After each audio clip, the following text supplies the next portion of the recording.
Hello everyone, this is Gaurav and welcome to Omega academy. बेटा आज हम शुरू कर रहे हैं chapter number 3 metal and non metal. तो जितने भी एलिमेंट हैं उनको हम 3 कैटेगरी में क्लासीफाई करते हैं बेटा। एक होती है metal, non metal and metalloids. तो इस चैप्टर में हम पढ़ेंगे मेटल एंड नॉन मेटल के बारे में। तो मेटल के एग्जाम्पल हमारे सामने हैं, जैसे आयरन, एल्युमिनियम, सिल्वर, कॉपर। ये सभी किस कैटेगरी में आएंगे बेटा? मेटल की कैटेगरी में। और जो नॉन मेटल होती हैं वो बेसिकली क्या होती हैं? गैसेस, जिसमें आपकी हाइड्रोजन, नाइट्रोजन, सल्फर, ऑक्सीजन, ये सारे किस में आएंगे बेटा? नॉन मेटल के अंदर कंसीडर की जाती हैं। अब यदि हम प्रॉपर्टी की बात करें तो सबसे पहले हम पढ़ेंगे इनकी फिजिकल प्रॉपर्टी, इसके बाद हम पढ़ेंगे इनकी केमिकल प्रॉपर्टी। तो सबसे पहले हम बात कर लेते हैं इनकी फिजिकल प्रॉपर्टी की। तो फिजिकल प्रॉपर्टी में सबसे पहली प्रॉपर्टी है बेटा लस्टर। लस्टर मतलब शाइनिंग। तो यदि हम मेटल की बात करें तो इसका क्या होता है बेटा? एक शाइनिंग सरफेस होता है। और यदि हम नॉन मेटल की बात करें तो इसका कोई शाइनिंग सरफेस नहीं होता। तो यहाँ पर हमें एक्सेप्शन जो है वो याद रखनी है। तो यहाँ पर जो आयोडीन है ये एक ऐसी नॉन मेटल है जिसके क्या होती है? एक मेटेलिक लस्टर होती है।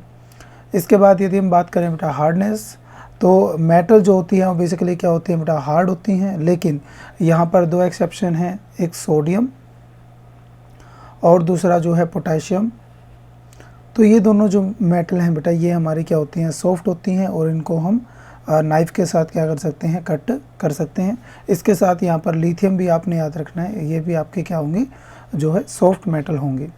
इसके बाद यदि हम बात करें बेटा नॉन मेटल की, तो नॉन मेटल जो होती हैं वो आपकी सॉफ्ट रहती हैं एक्सेप्ट डायमंड। तो डायमंड जो है नेचर में सबसे हार्डेस्ट जो है एलिमेंट होता है, तो ये आपका नॉन मेटल होता है, उसके बावजूद भी ये क्या होगा? जो है हार्ड होता है। नेक्स्ट है बेटा स्टेट। तो यदि हम मेटल की बात करें तो मेटल जो है बेसिकली किस स्टेट में पाई जाती है बेटा?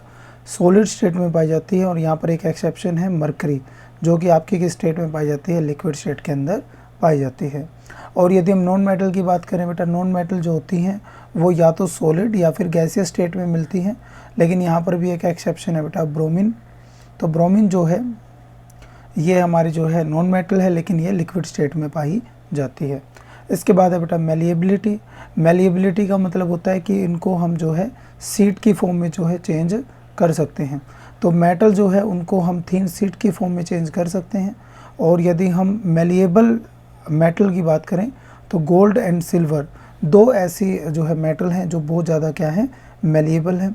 और यदि हम नॉन मेटल की बात करें बेटा, ये हमारी जो है मेलिएबल नहीं होती हैं। नेक्स्ट बेटा इसके बाद डक्टिलिटी। डक्टिलिटी का मतलब होता है कि थिन वायर के अंदर जो है किसी भी जो है मटेरियल को चेंज करना। तो मेटल जो है उनको हम थिन वायर के अंदर जो है चेंज कर सकते हैं। तो यहाँ पर यदि हम गोल्ड की बात करें बेटा, गोल्ड जो होती है आपकी बहुत ज़्यादा डक्टाइल मेटल होती है। इसके बाद यदि नॉन मेटल की बात करें बेटा, ये हमारी डक्टाइल नहीं होती हैं। नेक्स्ट है बेटा conductor of heat and electricity. तो मेटल जो होती हैं they are good conductor of heat and electricity. और इसमें सबसे ज़्यादा बेस्ट कंडक्टर कौन कौन से होते हैं बेटा? सिल्वर, कॉपर, ये दोनों क्या होंगे बेटा? Best conductor of heat. और यदि हम लेड, मरकरी जो की बात करें तो ये क्या होंगे बेटा? पुअर कंडक्टर ऑफ हीट होंगे।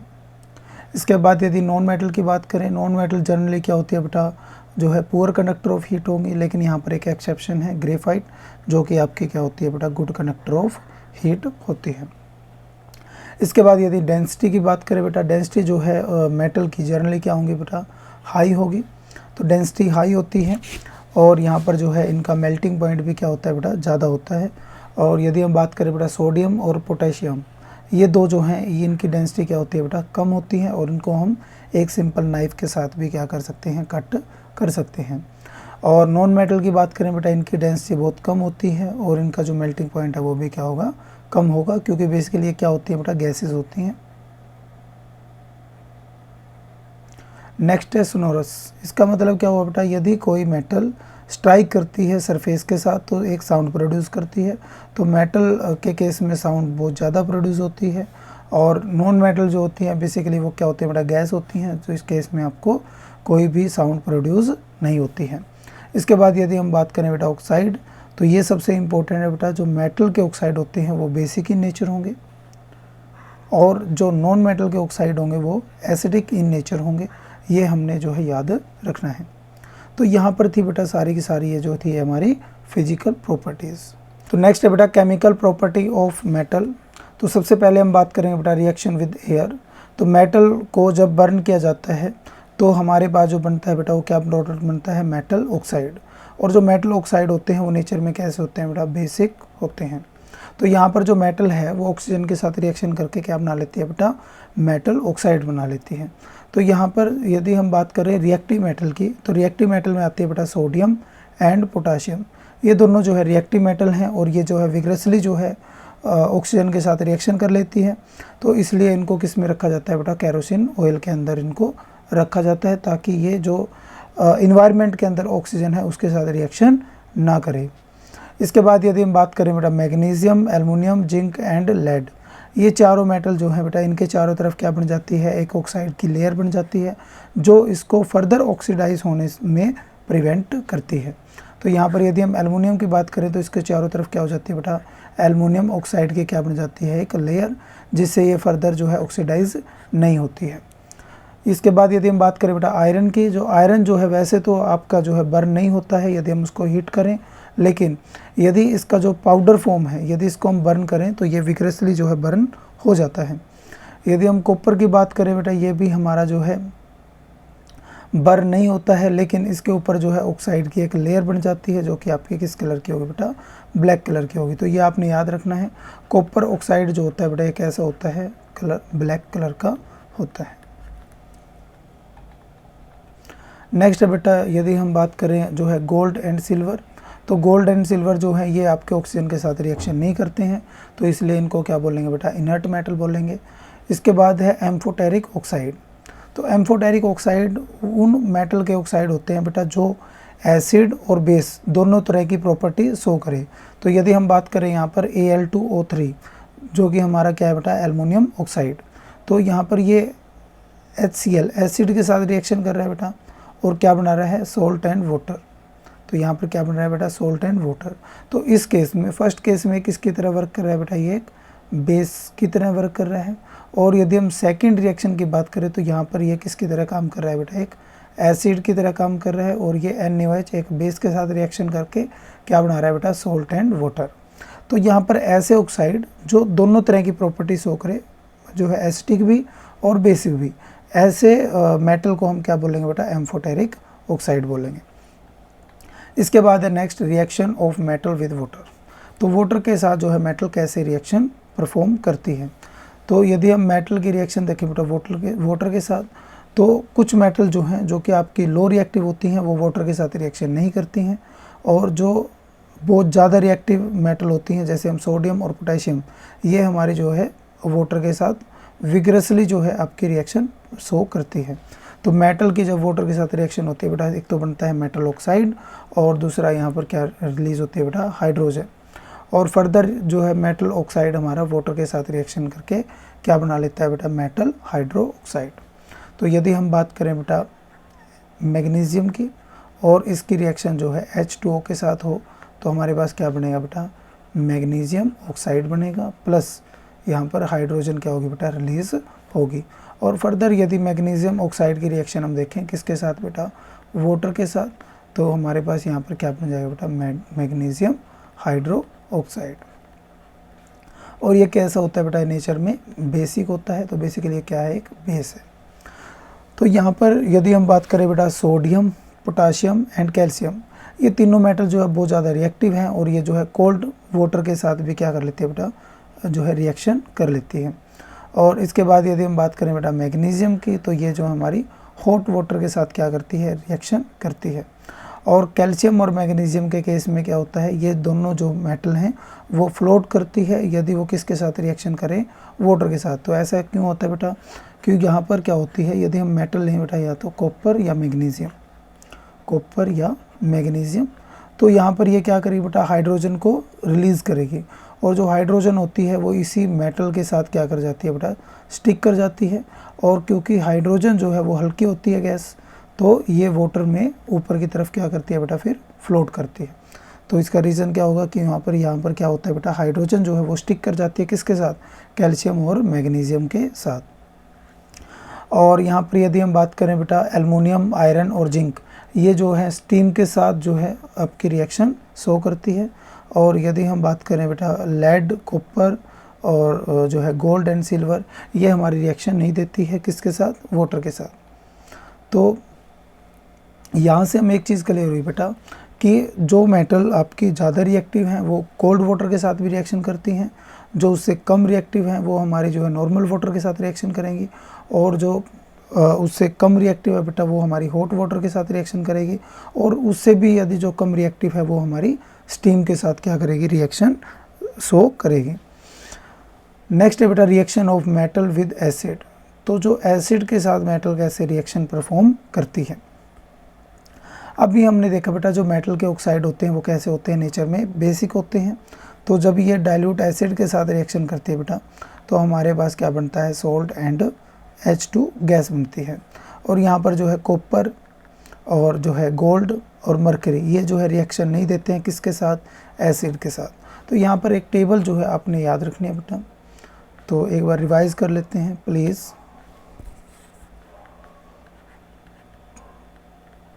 Please stop calling me a zebra, I like her calling sweet guy। तो यहाँ पर जो है बेटा इससे आप याद रख सकते हो। तो यहाँ पर P से जो है पोटाशियम K, S से बेटा सोडियम Na, A से बेटा कैल्शियम, M से बेटा मैग्नीशियम, A से एल्युमिनियम, Z से बेटा जिंक, I से बेटा आयरन, L से बेटा लेड, H से बेटा हाइड्रोजन, C से बेटा कॉपर, S से बेटा सिल्वर और G से बेटा गोल्ड। तो ये टेबल आपने याद रखनी है। तो यहाँ पर यदि हम बात करें सोडियम और पोटाशियम, ये तीनों जो है आपके किसके साथ बेटा, कोल्ड वाटर के साथ भी रिएक्शन देंगे। मैग्नीशियम की बात करें तो ये हमारे पास जो है हॉट वाटर के साथ रिएक्शन देंगे बेटा। और यहाँ पर यदि हम इनकी बात करें तो ये हमारे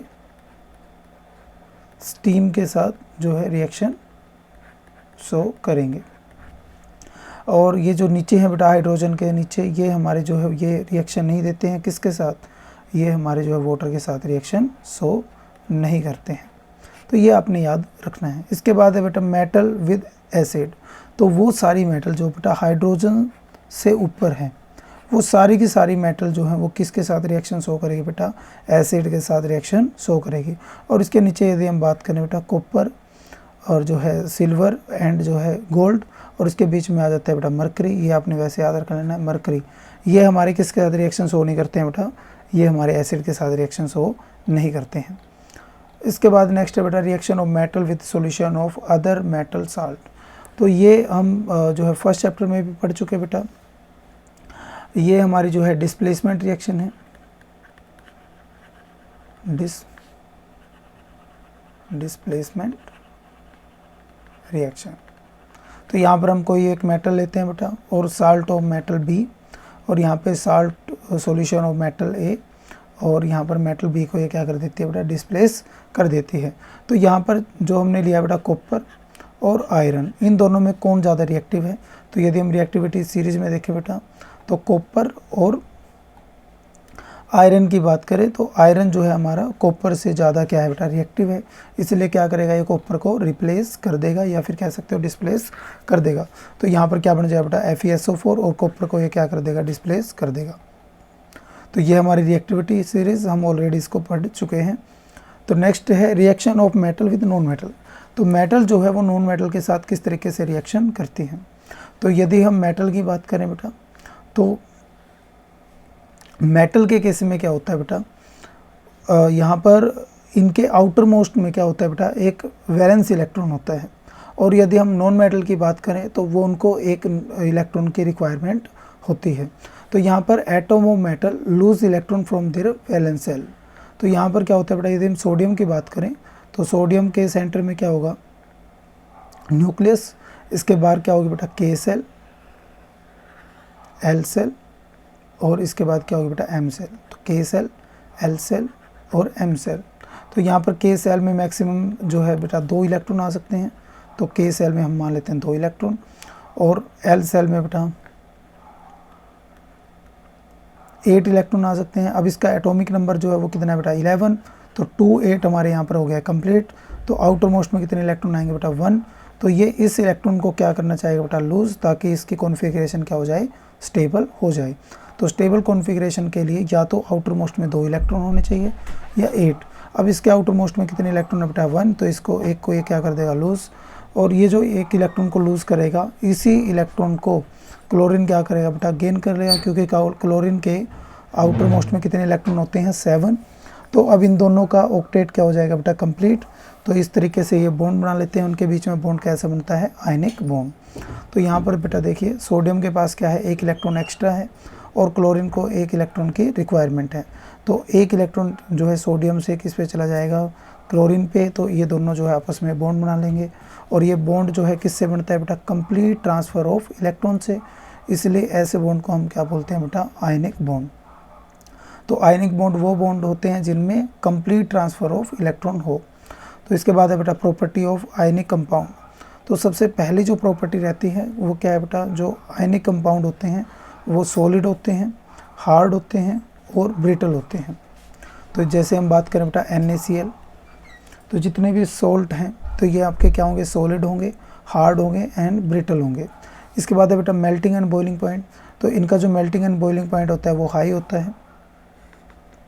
इसके बाद सोलिबिलिटी, तो ये जो है बेटा सोलिबल होते हैं किसके अंदर, वाटर के अंदर, लेकिन इनसोलिबल होते हैं किसके अंदर, कैरोसिन या पेट्रोल के अंदर, या फिर कह सकते हो कोई भी ऑर्गेनिक कंपाउंड के अंदर। ये क्या होते हैं बेटा, इनसोलिबल होते हैं।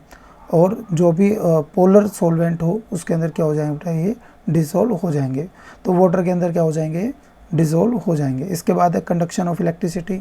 तो आयनिक कंपाउंड जो है वो इलेक्ट्रिसिटी कंडक्ट करते हैं किस केस में, या तो वो मोल्टन स्टेट में हो, या फिर जो है उनका सॉल्यूशन हो, मीन्स एक्वस सॉल्यूशन हो। यदि हमने वाटर के अंदर जो है नमक को डिसॉल्व किया है तो उसमें भी क्या करेंगे, वो इलेक्ट्रिसिटी को कंडक्ट करेंगे। लेकिन सॉलिड स्टेट के अंदर वो इलेक्ट्रिसिटी को कंडक्ट नहीं करते हैं। तो नेक्स्ट है बेटा अकरेंस ऑफ मेटल। तो इसमें सबसे पहले है बेटा मिनरल्स। तो मिनरल्स क्या होते हैं, द एलिमेंट और compound which occur naturally in the earth crust are called mineral. तो ऐसे एलिमेंट या कंपाउंड जो नेचर के अंदर जो है पाए जाते हैं उनको हम क्या बोलेंगे, मिनरल। अब नेक्स्ट है बेटा और जो है ऐसे मिनरल जिनके अंदर very high percentage of particular metal हो, और जिनको हम प्रॉफिटेबली क्या कर सकें बेटा, एक्सट्रैक्ट कर सकें, ऐसे जो है मिनरल को हम क्या बोलते हैं, और बोलते हैं। इसके बाद है बेटा इसको हमने 3 कैटेगरी में डिवाइड किया हुआ है। तो सबसे पहली जो कैटेगरी है वो है हमारी वेरी रिएक्टिव मेटल की, जिसमें हमारा जो है potassium, sodium, calcium, magnesium and aluminium आता है। ऐसे एलिमेंट जो हैं हमारे, ये कभी भी हमें फ्री स्टेट में नहीं मिलते हैं। तो इनको एक्सट्रैक्ट करने के लिए हम किसका सहारा लेते हैं बेटा, इलेक्ट्रोलाइसिस का सहारा लेते हैं। इसके बाद है मॉडरेट रिएक्टिव, जिसमें आपका जिंक, आयरन, लेड, कॉपर और मरकरी, ये हमारे जो है या तो सल्फाइड की फॉर्म में, या ऑक्साइड की फॉर्म में, या कार्बोनेट की फॉर्म में मिलते हैं, और इनको हम रिड्यूस करते हैं यूजिंग कार्बन। तो ये नेक्स्ट प्रोसेस में हम पढ़ेंगे। इसके बाद है लिस्ट रिएक्टिव, ये हमारे जो है फ्री स्टेट में पाए जाते हैं, जिसमें आपके गोल्ड एंड सिल्वर है। नेक्स्ट है बेटा एक्सट्रैक्शन जो के लिए हम 3 स्टेप करते हैं बेटा। सबसे पहला एनरिचमेंट ऑफ ओर, जिसमें हम जो है जिस पार्ट में बहुत ज़्यादा जो है हमारा मेटल है उसको हम अलग करते हैं। नेक्स्ट है बेटा एक्सट्रैक्शन ऑफ मेटल, और थर्ड स्टेप में हम क्या करते हैं, उसकी रिफाइनिंग करते हैं जो हमने एक्सट्रैक्ट की है मेटल। तो यहाँ पर हमारे पास है बेटा ये एक जो है डायग्राम। तो यहाँ पर सबसे पहले बेटा और को पहले हम क्या करेंगे बेटा, कंसंट्रेशन ऑफ ओर करेंगे, जिसमें हमने पहला स्टेप किया था बेटा कि हम क्या करेंगे, एनरिचमेंट ऑफ ओर। तो उसमें कंसंट्रेशन जो है ज़्यादा हो मेटल की, इस तरीके से हम उसको कंसंट्रेट करेंगे। अब वो जो ओर होगी वो 3 कैटेगरी की हो सकती है बेटा, या तो हाईली रिएक्टिव जो है हमारी मेटल की हो सकती है, या फिर मीडियम रिएक्टिव जो है मेटल की हो सकती है, या फिर लो रिएक्टिव मेटल की हो सकती है। तो जो हाई रिएक्टिव मेटल की होगी बेटा उसका एक ही प्रोसेस होगा, इलेक्ट्रोलाइसिस, और उससे हमें क्या मिलेगी बेटा, प्योर मेटल मिलेगी। और यदि हम बात करें बेटा कि हमारी जो मिल्ड रिएक्टिव मेटल होती हैं वो आपकी या तो कार्बोनेटेड फॉर्म में होगी या फिर सल्फाइड ओर की फॉर्म में होगी। तो जो कार्बोनेटेड फॉर्म में होगी उसको हम क्या करें बेटा, उसका कैल्सिनेशन करेंगे। कैल्सिनेशन का मतलब क्या होता है, लिमिटेड अमाउंट ऑफ ऑक्सीजन के अंदर उसको हम क्या करेंगे बेटा, बर्न करेंगे। और यहाँ पर जो सल्फाइड ओर होती है उसको हम क्या करते हैं बेटा, रोस्टिंग करते हैं। रोस्टिंग में हम क्या करते हैं, एक्सेस अमाउंट ऑफ एयर के अंदर उसको बर्न करते हैं। और लास्ट में हमें क्या मिलेगी बेटा, oxide of metal. Oxide of metal की हम क्या करेंगे, reduction in the presence of carbon, और लास्ट में हमें क्या मिलेगी बेटा, मेटल मिलेगी। और यदि हम बात करें बेटा लो रिएक्टिव मेटल की, तो लो रिएक्टिव मेटल जो होती हैं आपकी वो सल्फाइड ओर की फॉर्म में मिलती हैं। तो सल्फाइड ओर की क्या की जाती है बेटा, रोस्टिंग, और रोस्टिंग के बाद हम क्या करेंगे बेटा, उसकी जो है रिडक्शन करेंगे, और रिडक्शन के बाद हमें क्या मिलेगी, मेटल, और मेटल की फर्दर हम क्या करेंगे, रिफाइनिंग। तो सबसे पहले जो है हम कुछ बेटा यहाँ पर टर्म है जो हमें पता होनी चाहिए। तो सबसे पहले बेटा गैंग। तो गैंग क्या होती है, और are usually contaminated with large amount of impurity such as soil sand. तो इनको हम क्या बोलेंगे बेटा, गैंग बोलेंगे। इसके बाद है बेटा रोस्टिंग। रोस्टिंग क्या होती है, सल्फाइड और जो है उनको कन्वर्ट किया जाता है ऑक्साइड की फॉर्म में by heating strongly in presence of air. तो जो भी सल्फाइड और होगी बेटा उसको हम क्या करेंगे, ऑक्सीजन की प्रेजेंस में हीट अप करेंगे, और हीट करने से हमें फर्दर क्या मिलेगा बेटा, ऑक्साइड मिलेगा। और फिर उस ऑक्साइड की हम क्या कराएंगे, जो है रिडक्शन कराएंगे, तो हमें क्या मिलेगी, लास्ट में मेटल मिलेगी। तो यहाँ पर दो तरह के प्रोसेस हम करते हैं बेटा, किसके लिए, ऑक्साइड को फर्दर जो है चेंज करने के लिए, किस में, मेटल में। तो सबसे पहला प्रोसेस है बेटा कैल्सिनेशन। कैल्सिनेशन में क्या करते हैं हम, लिमिटेड अमाउंट ऑफ एयर के अंदर उसको बर्न करते हैं। जैसे ये बेसिकली होता है कार्बोनेटेड ओर के अंदर। तो जैसे जिंक जो है कार्बोनेट है हमारे पास, तो इसको हम हीट करेंगे तो हमारे पास क्या मिलेगा बेटा, जिंक ऑक्साइड, और CO2 यहाँ से क्या हो जाएगी, रिमूव हो जाएगी। उसके बाद है बेटा रिडक्शन। तो रिडक्शन के केस में हम क्या करते हैं, रिडक्शन के केस में हम बेटा कोई भी जो ऑक्साइड है उसको कार्बन के साथ रिएक्शन करवाते हैं, और हमें क्या मिलता है बेटा, मेटल मिल जाती है, और जो है कार्बन मोनोऑक्साइड यहाँ पर मिल जाती है। तो ये रिडक्शन का प्रोसेस जो है आफ्टर ऑक्साइड ओर के ऊपर किया जाता है। इसके बाद है बेटा रिफाइनिंग ऑफ ओर। तो रिफाइनिंग में हम क्या करते हैं बेटा, ये जो नाम है इलेक्ट्रोलाइसिस रिफाइनिंग। तो यहाँ पर जो भी हमें मेटल मिलती है उस मेटल को हम फर्दर क्या करते हैं बेटा, प्योरीफाई करते हैं। तो यहाँ पर हम क्या करेंगे, हम लेते हैं बेटा एक इलेक्ट्रोलाइसिस चैम्बर, और इसके अंदर हम फिल करते हैं बेटा, जैसे यहाँ पर कॉपर का एग्जांपल दिया है बेटा। तो जो एनोड होता है उस पर हम जो है इम्प्योर मेटल यूज़ करते हैं बेटा। तो यहाँ पर जो हमने ली है रोड, तो ये क्या है बेटा, इम्प्योर। और ये जो आपका कैथोड है, कैथोड पे कैसी मेटल होगी बेटा, जो प्योर मेटल होगी वो कहाँ पर अटैच होगी, जो है हमारी कैथोड के ऊपर। अब इम्प्योर जो कॉपर है बेटा वो हमारी एनोड के ऊपर होती है। तो यहाँ से क्या होगा, ये जो कॉपर है यहाँ से इस सॉल्यूशन के अंदर क्या होता रहेगा बेटा, डिज़ोल्व होता रहेगा। और ये जो डिज़ोल्व, जितना इधर कॉपर डिज़ोल्व होगा उतना ही कॉपर इस प्योर मेटल के ऊपर क्या होता जाएगा बेटा, शिफ्ट होता जाएगा। तो इस तरीके से हम जो है प्योर मेटल को क्या कर लेते हैं बेटा, यहाँ से एक्सट्रैक्ट कर लेते हैं। तो यहाँ पर जो इम्प्योरिटी है वो बेटा जो है एनोड के नीचे जो है इम्प्योरिटी बैठ जाती है, तो इसीलिए इसको हम क्या बोलते हैं, एनोड मड। तो ये सेम वही प्रोसेस लिखा हुआ है बेटा। तो यहाँ पर इलेक्ट्रोलाइसिस से क्या हुआ बेटा, जो इम्प्योर मेटल है एनोड से किधर चली जाती है बेटा, इलेक्ट्रोलाइटिक के अंदर जो है चली जाती है, या फिर कह सकते हो सॉल्यूशन के अंदर चली जाती है, और उतने ही अमाउंट ऑफ जो है मेटल वो हमारी सॉल्यूशन से कहाँ पर चली जाती है बेटा, वो डिपॉजिट हो जाती है किसके ऊपर, कैथोड के ऊपर। तो इस तरीके से जो है इम्प्योरिटी जो है हमारी वो सेटल डाउन होती है किसके नीचे, एनोड के नीचे। इसलिए उसको हम क्या बोलते हैं, एनोड मड बोलते हैं।